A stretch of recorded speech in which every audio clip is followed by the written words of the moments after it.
Olá! Nós da Bethel Church desejamos que essa palavra seja de grande bênção para a sua vida. Abram em Lucas capítulo 24. Como eu disse antes, eu tenho um título para essa mensagem, o que não é muito comum para mim, mas o título que o Senhor me deu foi Consagração. Eu quero lhe contar uma história, provavelmente conhece a história, mas já notou quantos novos crentes temos entre nós? Temos novos crentes o tempo todo. E vivemos em uma cultura onde que as pessoas não conhecem mais as histórias da Bíblia. E você já notou que a minha pregação mudou no último ano? Eu gasto mais tempo para contar a história do que eu presumiria você conhece, porque temos tantos crentes novos. Eu vou contar a história de dois homens. Eles estão indo por uma estrada chamada Emaús, estrada de Emaús, e são discípulos. Jesus morreu na cruz, ressuscitou no terceiro dia. Maria vai ao túmulo e vê que o túmulo está vazio. Em uma das passagens, ela vê um anjo lá dentro, e o anjo diz, ele não está aqui, ele ressuscitou. Então, ela encontra o Senhor e acha que ele é o jardineiro. E ela diz, por favor, diga-me onde você o deixou, eu pegarei. E o jardineiro, que era Jesus, disse a ela, Maria. E quando ele disse Maria, ela automaticamente sabia que era o Senhor. E ele disse, vai e diga aos meus discípulos e a Pedro que eu ressuscitei. Esse é o dia em que tudo está acontecendo, mesmo dia. E há pessoas que estão próximas, não são os 12 discípulos, mas estão conectados e já ouviram a notícia. A notícia já se espalhou. Jesus está vivo. Eles estavam caminhando pela estrada de Emaús e conversando entre si. Sabe, eu achava que ele era o Messias, então alguns de nossos amigos disseram que ele está vivo, não sei se isso é verdade, se isso aconteceu, você viu, eu não vi. Estão tentando entender. E Jesus se aproxima deles e começa a conversar com eles. E ele disse, ei, o que vocês estão falando? Eles disseram, onde você esteve? Onde você esteve? Sobre o que vocês estão falando? Do que todo mundo está falando. Você nunca ouviu falar que crucificaram o homem que pensávamos que era o Messias? E alguns dos nossos amigos dizem que ele ressuscitou dos mortos. Nós não sabemos, não vimos. Mas ele disse que o faria. Então o túmulo estava vazio. E Maria disse que ele ressuscitou dos mortos. E Jesus, eles não sabem que é Jesus. Diz o seguinte, e começando por Moisés e por todos os profetas, Jesus lhes explicava o que dele se falava em todas as Escrituras. Deixe-me dizer o que está acontecendo. Jesus ouviu a conversa e diz que começando por Moisés e por todos os profetas, explicava-lhes o que se diz dele em todas as Escrituras. Eu quero pegar essa frase, começando com Moisés e todos os profetas. Estão comigo? Jesus explica a eles sobre si mesmo. Quero que observem que não há nada ali, dizendo que Moisés tenha conhecido o nome de Jesus, pelo que nós sabemos. Mas Jesus diz que de Moisés a Malaquias, quero lhes contar sobre onde eles falavam sobre mim. E eu estou apontando que o fato de que o Velho Testamento pregava o Evangelho. Porque lembre-se de quando Jesus disse que de Moisés em diante, eles não tinham o Novo Testamento ainda. Eles encontraram Cristo no Velho Testamento. E eu gostaria de mostrar que o Evangelho da salvação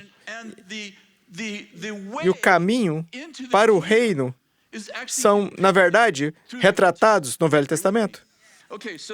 Vá, então, para Coríntios, capítulo 10. 1 Coríntios 10, Paulo escreve, versículo 1.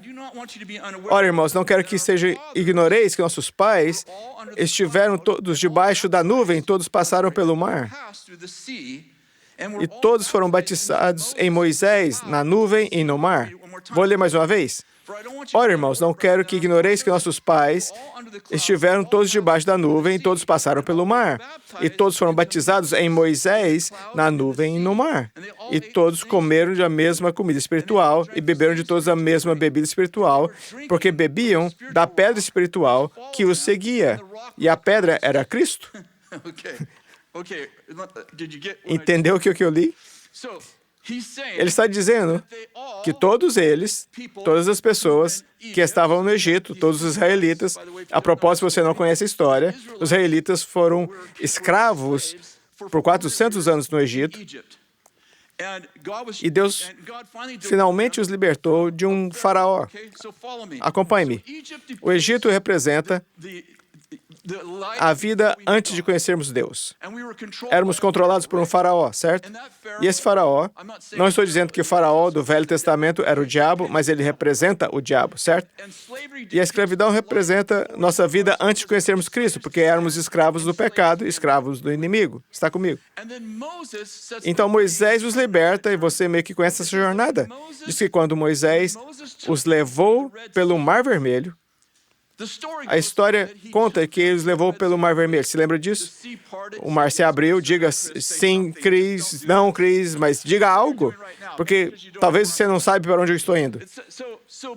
Paulo diz que quando Moisés tirou eles do Egito e atravessaram o Mar Vermelho, todos digam Mar Vermelho, quando eles atravessaram o Mar Vermelho, Paulo diz que eles foram batizados no Mar Vermelho, certo?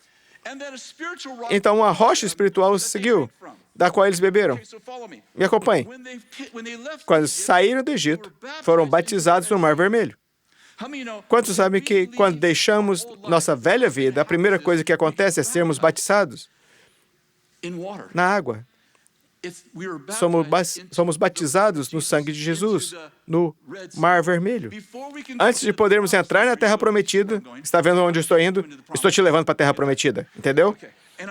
Eu estou lhe mostrando que quando Cristo disse aos homens na estrada de Emaús, ei, deixe-me ensiná-lo sobre mim no Velho Testamento. Quando Moisés os tirou do Egito, foi um sinal de como Jesus nos tirou da escravidão. Quando ele os levou pelo Mar Vermelho, foi um sinal de que antes de entrarmos na Terra Prometida, temos que morrer no Mar Vermelho. Está me entendendo? É vermelho porque tem a ver com o sangue de Jesus. E enquanto eles estavam passando pelo deserto, Paulo disse que uma rocha os seguia. Não dá para inventar essas coisas. Agora, já leu a história, sabe que o deserto era um deserto. Então, às vezes, ficavam sem água por um longo período de tempo. E quando ficavam sem água, de repente, aparecia essa rocha. Não quero dizer que ela caía do espaço, quero dizer que eles anotavam. E Deus dizia a Moisés, fale com a rocha. E ele falava com a rocha, e a rocha dava água. Lembram-se disso? Eles atravessaram a terra e toda vez que ficavam sem água, essa rocha aparecia. Sobre essa rocha edificarei a minha igreja, e as portas do inferno não prevalecerão contra ela. E Paulo diz, aquela rocha que aparecia, que dava água, toda vez que eles precisavam, aquela rocha era Cristo. E ele diz, a rocha os seguia pelo deserto. Entendeu isso? Se lembra que Moisés, ele não pôde levá-los à Terra Prometida. Se lembra disso? Se lembra por que ele não pôde levá-los à Terra Prometida? Porque quando ficaram com sede, os israelitas reclamaram de novo. Um dia, Moisés ficou furioso e foi Velho Testamento com eles e bateu na rocha, que era Cristo. E ele não pôde levá-los. Você não está entendendo o que eu quero falar. Por que Moisés não pôde levá-los à Terra Prometida? Lembra-se de que quando Jesus levou Pedro, Tiago e João ao Monte da Transfiguração, e se eles tiveram Ringo, teriam uma banda, certo? Eu sei, piada de velho. E Moisés e Elias apareceram no Monte da Transfiguração, E Pedro disse, vamos construir 3 igrejas, uma para Moisés, uma para Elias e uma para Jesus. E uma voz do céu disse o quê? Este é o meu filho amado, ouçam a ele. Porque, quantos sabem que Moisés e Elias? Por que não foi, então, Davi, que era um homem segundo o coração de Deus? Por que não foi Enoque, que andou com Deus? Por que foram Moisés e Elias? Porque Moisés representava a lei e Elias representava os profetas. E quantos sabem que a lei não pertence à terra prometida? Um homem chamado Josué os levou à terra prometida. Josué é o nome hebraico de Jesus. Quantos sabem que a lei não pode levá-los à terra prometida? Você não pode fazer coisa suficiente para entrar na terra prometida. Você precisa de Josué. Você precisa de Jesus para levá-lo à terra prometida. Está comigo? Essa é uma boa palavra? A saída do poço é mais profunda. Então diz o seguinte, Êxodo capítulo 16, verso 1, toda a comunidade de Israel partiu de Elim e chegou ao deserto de Sin, que ficava entre Elim e Sinai.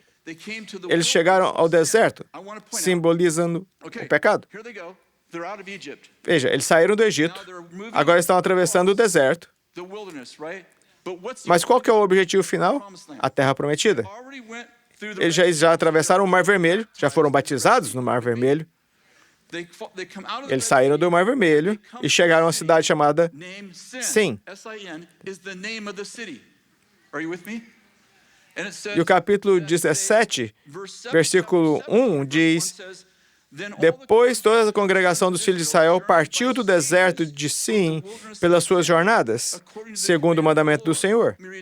Deixe-me ler novamente. Depois toda a congregação dos filhos de Israel partiu do deserto de Sin pelas suas jornadas, segundo o mandamento do Senhor. Estou dizendo que o evangelho está escrito na areia. O que está acontecendo aqui? Bem, primeiro, o velho homem tem que morrer, e depois você tem que deixar o pecado. Antes de poder entrar na terra prometida, você precisa deixar o pecado. Algumas pessoas são batizadas e já vão. Deixaram o pecado e seguiram. Outras pessoas perduram na jornada. Está comigo? Há pessoas entre nós que amam a Deus, mas ainda estão lidando com alguns problemas do pecado em suas vidas, e o que elas precisam é de graça, paciência e disciplina, porque estão saindo do pecado, da terra do pecado, ainda nessa jornada. Depois, em Josué, capítulo 3, versículo 5, Josué diz ao povo, santifiquem-se, pois amanhã o Senhor fará maravilhas entre vocês. Pode dizer isso comigo? Santifiquem-se. Vamos lá, podemos nos animar um pouco com isso. Santifiquem-se, pois amanhã o Senhor fará maravilhas entre vocês. Quero falar hoje sobre o fato de que estamos nessa jornada e nesse lugar de consagração. Quero profetizar que o que Deus diz por meio de Josué àquele povo, creio que o Senhor está dizendo a nós hoje. Santifiquem-se, pois amanhã farei maravilhas entre vocês. Acredito que estamos em uma nova era. Acredito que estamos em uma nova era. Estamos em um novo dia, mas exigirá consagração para o nosso próximo passo. Acredito que Deus quer que nos santifiquemos. Em Josué capítulo 3, versículo 14, eles estão entrando na terra, agora estão se aproximando cada vez mais da terra prometida, diz o seguinte, quando, pois, o povo desmontou o acampamento para atravessar o Jordão, os sacerdotes que carregavam a Arca da Aliança foram adiante. O Jordão transbordava em ambas as margens na época da colheita, assim como os sacerdotes que carregavam a Arca da Aliança chegaram ao Jordão, os seus pés tocaram as águas. O Jordão transbordava quando? Na colheita. As águas da correnteza parou e formou uma muralha a grande distância, perto de uma cidade chamada Adã, que é ao lado de Zeratã. Estou apontando que agora que eles estão a caminho, eles partiram, foram batizados no Mar Vermelho, certo? Deixaram o deserto do pecado e agora atravessaram o Rio Jordão. E quando atravessaram o Rio Jordão, saíram do outro lado, em uma cidade chamada Adã. Adão, está me entendendo isso? Quantos sabem que você não pode entrar na Terra Prometida com Adão? Seu velho homem tem que morrer.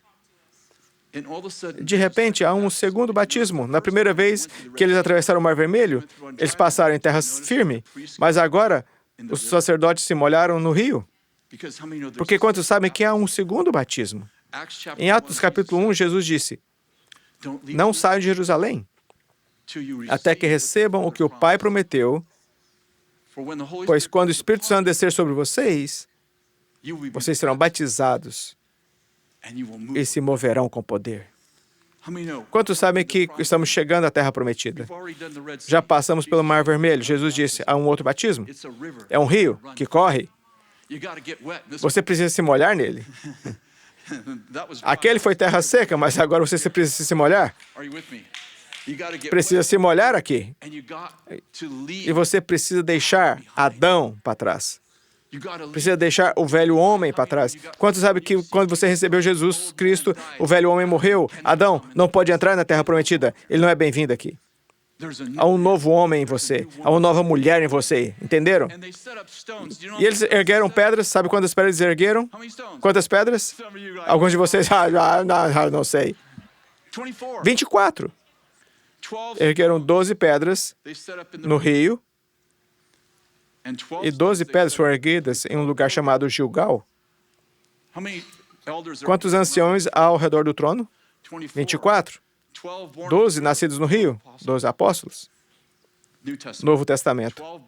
12 nascidos em Gilgal por meio da circuncisão, os patriarcas. Estou dizendo que o Evangelho está sendo escrito. Então, Josué capítulo 5, versículo 8. Depois que a nação inteira foi circuncidada, ficaram onde estavam no acampamento até que recuperaram. Então o Senhor disse a Josué, hoje removi de vocês a humilhação sofrida no Egito. Pois isso, o nome daquele lugar até hoje é Gilgal. Quero mostrar o que está acontecendo aqui. Sabe, eles atravessaram o Mar Vermelho, saíram do deserto do pecado, e agora chegaram ao Rio Jordão. Eles saíram de Adão. Estão me entendendo? E agora a próxima cidade que eles encontram antes de entrar na Terra Prometida. Eles já estão no território chamado Canaã, mas ainda não entraram nas cidades chamadas Terra Prometida. E Josué disse, pessoal, antes de irmos para a Terra Prometida, temos que circuncidar os homens.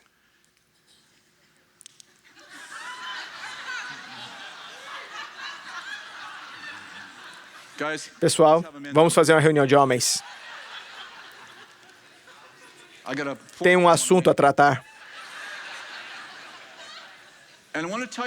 E eu quero lhe contar que quando Deus encontrou Moisés na sarça ardente, parte do que aconteceu foi que Deus fez uma aliança com Moisés. E a aliança incluía seus filhos. E Deus disse a Moisés, circuncidará todos os seus filhos homens no 8º dia do nascimento deles. E assim, quando eles saíram do Egito, circuncidaram seus filhos. Mas quando chegaram ao deserto, as pessoas que foram circuncidadas saindo do Egito não circuncidaram seus filhos no deserto. Bem, deixe-me dizer dessa forma. Eles não entraram em aliança com Deus. Durante 40 anos, todos os seus filhos nasceram sem uma aliança com Deus. E veja só, Deus nunca os corrigiu. Por 40 anos. Quero dizer, eu diria que Deus tinha coisas mais importantes para trazer do que essa questão. Então Deus disse, muito bem, estamos chegando a Gilgal, estamos entrando na Terra Prometida. Mas antes de entrarmos na Terra Prometida, precisamos nos consagrar. E Deus disse, o que vocês fizeram no deserto não vai funcionar na Terra Prometida. E Deus disse, o que vocês fizeram no deserto por 4 décadas, e eles nunca foram corrigidos, Deus diz, agora a gente vai lidar com isso. Venha à reunião de homens.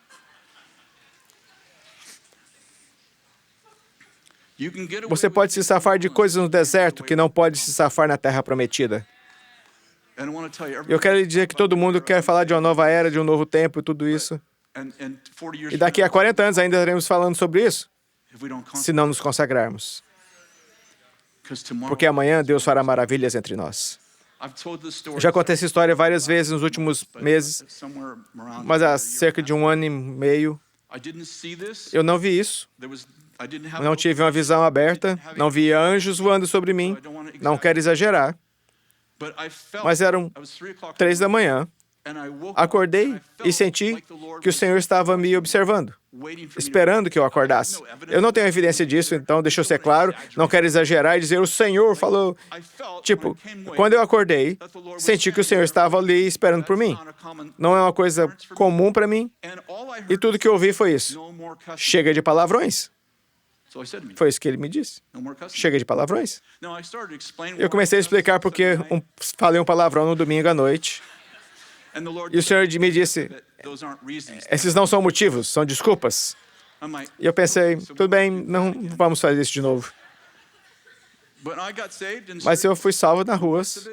A maior parte dos meus palavrões foi limpo, mas não todos.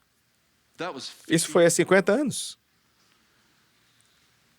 E o Senhor nunca me corrigiu uma única vez, até 1 ano atrás. E Ele disse, não haverá mais palavrões. Você está olhando para mim, eu estou olhando para você. A propósito, freaking não é um palavrão. Já resolvi isso com o Senhor. Alguns já estavam começando a escrever uma mensagem de texto. Larguem essas pedras. Larguem essas pedras. Então eles entraram na Terra Prometida. E a primeira coisa que eles tomam é Jericó. Vamos tentar de novo. A primeira cidade que eles tomam é Jericó. Muito bom. Vocês não querem correr o risco de errarem, né? Eu ia dizer Jerusalém, mas isso não nos pareceu certo. Deus lhe dá um plano de batalha com essa história. As muralhas de Jericó caíram. São muralhas, não uma muralha, porque Jericó era uma cidade de muros duplos. Então eles andaram em volta por 7 dias. Andaram por 7 dias, 7 vezes. Não. Eles andaram ao redor por 7 dias, uma vez, sem falar. Foi muito difícil para as mulheres.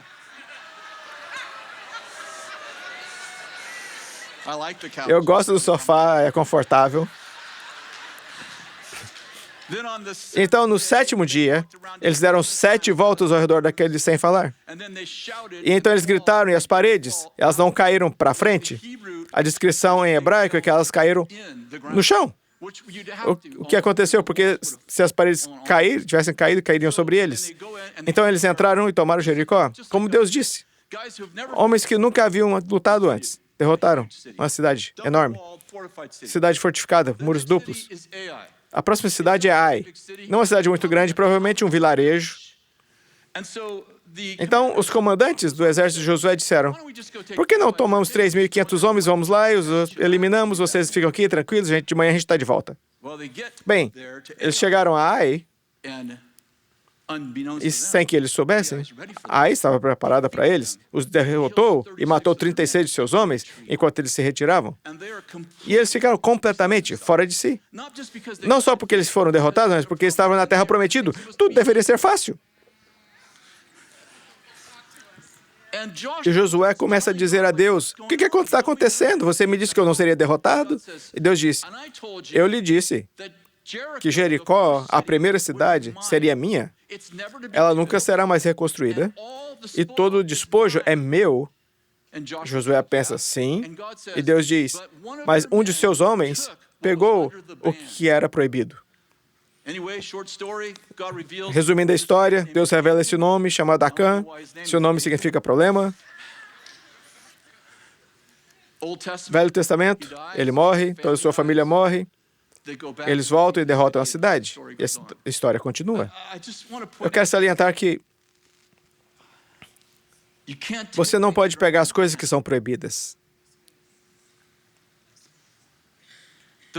Os primeiros frutos são de Deus. São dele. Algumas pessoas diriam, bem, o dízimo é do Velho Testamento. Se fosse só dar os 10% a Deus, eu poderia ser do Velho Testamento. Mas não são os 10%, são os primeiros 10%. Será que vou morrer? Não, não estou dizendo nada disso. Estou dizendo que é uma bênção do outro lado da generosidade. E quando eu digo a Deus, confio em ti, os meus 90%, aqui os seus 10%. Quantos sabem que, de alguma forma, vejo que você está ficando frustrado comigo. Mas eu vou dizer isso. Nosso pecado sempre custa a outras pessoas. Temos essa ideia. Bem, eu estou vendo pornografia, é uma espécie de coisa particular. Não, não. O seu pecado, o meu pecado, sempre custa a outras pessoas. Meus palavrões não só me afetaram. Afetou minha família. Minha incapacidade de ser santificado com a língua custou a outras pessoas, não só a mim. O pecado sempre custa a outras pessoas, a maioria das quais você ama. Agora eu quero levar ao Novo Testamento por um minuto. Lembre-se, estamos falando de santificarmos, porque amanhã eu estou prestes a fazer maravilhas. E Jesus, no capítulo 8 de João, pode ir lá se quiser, Jesus está pregando, e os fariseus trazem uma mulher apanhada em adultério, no próprio ato. Eles estavam tramando, provavelmente sabiam onde esse caso estava acontecendo. Eu quero salientar que essa mulher não é uma vítima. Essa mulher é uma vitimizadora. Ela não é uma fornicadora, ela tem um marido e provavelmente tem filhos. Ela está violando seu relacionamento com seu marido e com seus filhos. E foi pega em flagrante. Elas trazem ela a Jesus com essa história. Jesus está ajoelhado. Eles dizem, pegamos essa mulher em flagrante. O que você acha que devemos fazer com ela? E ele diz nada. Mas ele escreve na areia. Pegamos essa mulher em flagrante delito. A lei diz que devemos apedrejá-la. O que você diz? E ele diz nada. Ele escreve na areia. Acho que ele estava escrevendo os nomes das namoradas dos fariseus na areia. Por fim, eles o pressionaram um pouco mais e ele se levanta e diz, ele não falou, vamos dar ela aconselhamento matrimonial, talvez uma sentença menor. Em vez disso, ele diz, ótimo, aquele que nunca pecou, que atira a primeira pedra. E é claro que, um a um, eles começam a sair, até que só restam Jesus e ela. Ele olhou a ela e disse, ninguém a condena? Ela disse, não, ninguém, Senhor. E ele disse, nem eu a condeno. Siga seu caminho e não volte a pecar. Eu quero destacar algumas coisas. Em primeiro lugar, a multidão tem um sistema de classificação. Veja, Jesus não disse, aquele que nunca cometeu adultério, que comece. Ele disse, aquele que nunca pecou, que comece. A multidão tem um sistema de classificação, é chamado de justiça relativa. E é mais ou menos assim, eu nunca pequei no nível do seu pecado, portanto eu sou mais justo do que você. E eu não me vejo como um vilão quando eu peco, porque meu pecado é um crime sem vítimas. Não sei se você está me ouvindo. Eu não me vejo como um vilão, porque o meu pecado é um crime sem vítimas. Não machuca ninguém. Está me ouvindo? Algumas pessoas dizem, bem, é a verdade que liberta, e eu estou dizendo a verdade. A verdade, quando você tem uma pedra na sua mão, não é a verdade que liberta as pessoas. Está me entendendo? Estamos entrando em uma época de consagração. Na igreja primitiva, ou deixe-me terminar isso, porque estamos entrando em uma nova terra, uma nova era. O que você fez durante 40 anos no deserto e sobre o qual o Senhor nunca falou com você, esteja pronto, porque Ele está prestes a falar com você. Vemos líderes que estão sendo expostos, já percebeu? Alguns deles em pecado há 20 anos, 30 anos, 40 anos. Nós não sabíamos nada. De repente, líderes que tínhamos grande respeito, alguns de nossos amigos que eu conheço pessoalmente, de repente, são expostos. Eu quero dizer, que o Senhor sempre tratará com você em particular até que você se recuse a arrepender. E então Ele te entregará às pessoas. E eu prefiro contar ao Senhor o que eu fiz do que a vocês. E percebo que eu tenho que confessar o meu pecado a alguém, assim como eu confessei os meus palavrões a vocês. Estou brincando um pouco, mas estou apontando que, antes de esses homens e mulheres serem expostos, garanto que durante anos, Deus falou com eles em particular. E quando você não se move em particular, Deus o exporá ao povo. Eu vou dizer isso também. Isso é uma palavra profética. Haverá mais exposição. E não é porque as coisas estão ruins, é porque estamos prestes a nos consagrar. Porque estamos indo para lugares que, por causa de onde estamos indo, isso não pode continuar. Essa incircuncisão é uma metáfora. Esse comportamento de incircunciso não pode continuar. Lembrei-me de que em Atos, capítulo 4, essa história, a igreja primitiva, e 3.000 são salvos, e milhares estão sendo salvos. Você pode imaginar, todos esses novos crentes estão vindo de todos os lugares, e eles estão construindo essas comunidades. O texto diz que eles iam de casa em casa, eles tinham refeições juntos, eles estavam se dedicando aos ensinos dos apóstolos, ao partir do pão e à oração. Em Atos 2 diz que todos continuavam a sentir sentimento de admiração, e eles foram tão tocados por Deus que começaram a vender espontaneamente suas propriedades, vender as coisas que tinham a mais e trazer o dinheiro e colocá-los aos pés dos apóstolos. Eles não eram só generosos, eles confiavam. E diz então que grande surto de generosidade. Isso não era socialismo, ninguém estava pedindo que eles fizessem isso, nenhuma mensagem estava sendo pregada sobre isso. Eles fizeram de coração aberto. E o texto diz que todos tinham um só coração, uma só mente. Eles estavam totalmente comprometidos. Com isso. Eram crentes que deram tudo. E diz que o resultado foi que não houve uma única necessidade entre eles. Não havia uma única pessoa que passasse necessidade financeira entre eles, por causa de sua generosidade. E havia essas duas pessoas, Ananias e Safira. Ananias e Safira, obviamente, faziam parte do movimento. E eles também tinham uma propriedade. E eles venderam a propriedade. A Bíblia não dá um número, mas digamos que fosse $100.000. Eles a venderam por $100.000. Todos estavam dando tudo. Vamos dizer que eles deram metade. Eles deram 50 mil. Isso não era o problema. Exceto que, pelo fato, quando eles deram, eles articularam que tinham dado tudo. E Pedro lhe disse, quando Ananias chegou para dar oferta, estamos com vocês, nós damos tudo que é nosso, damos como todo mundo. E Pedro perguntou, porventura, por quanto você vendeu a propriedade? E ele disse 50 mil, quando na verdade vendeu por 100 mil. E Pedro disse, quando era sua, você tinha que vendê-la, alguém te pediu para vender, o Senhor te pediu para vender, era sua. E quando você vendeu e recebeu o dinheiro, alguém exigiu que você desse tudo? Não. Você deu a metade e disse que você deu tudo, para que parecesse que você estava disposto a dar tudo. Mas você é de mente dupla. Se dá pela metade. Está tentando parecer como os outros. E Ananias, você mentiu para o Espírito Santo. E ele morre ali. Eu gosto de dizer que a esposa dele chega depois e acontece a mesma situação e ela morre. Deixa eu ser claro, ninguém vai morrer hoje que eu saiba. O que eu quero dizer é que é o seguinte, eles estavam entrando em uma nova era. Estão me entendendo? Eles estavam entrando em uma nova era. E não foi o fato de terem mentido que os matou, foi quando eles mentiram. Porque Deus os estava santificando a congregação. Era uma nova obra, que o Senhor não queria nenhuma impureza. Não acho que Ananias tenha morrido e ido para o inferno. Eu acho que ele foi para o céu. Acho que Deus não estava julgando para o inferno. Acho que o Senhor estava estabelecendo um padrão.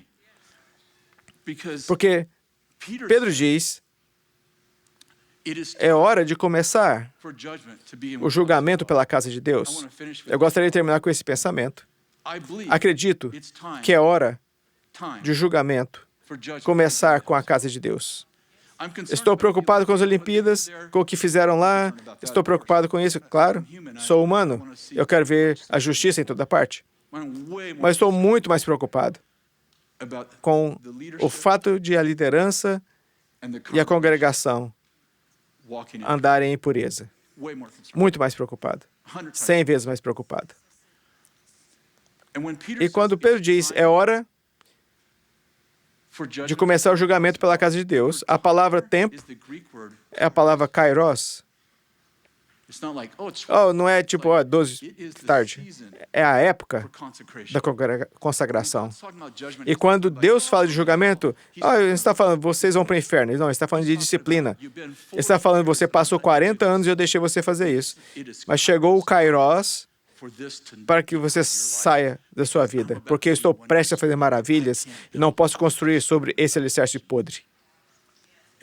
Eu quero dizer que, antes de apontar o dedo a outra pessoa, certifique-se de perceber que talvez você não tenha cometido pecado como aquela pessoa, mas Jesus não disse aquele que não cometeu adultério, ele disse aquele que nunca pecou.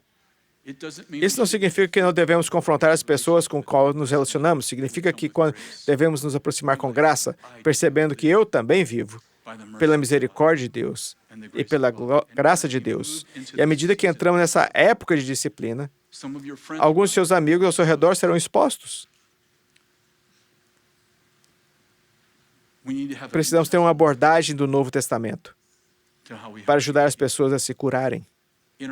E na nossa própria vida, quando vemos coisa na nossa vida, eu sou uma pessoa terrível. Não, por favor, pare.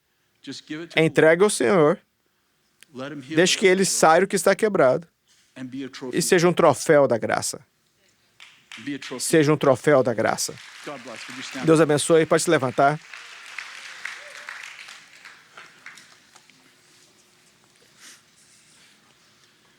Estamos entrando em uma época poderosa e profunda. Estamos em um ponto de virada da história. A maldade está ficando mais exposta e a justiça está ficando mais exposta. Estamos na batalha das eras e vivemos agora.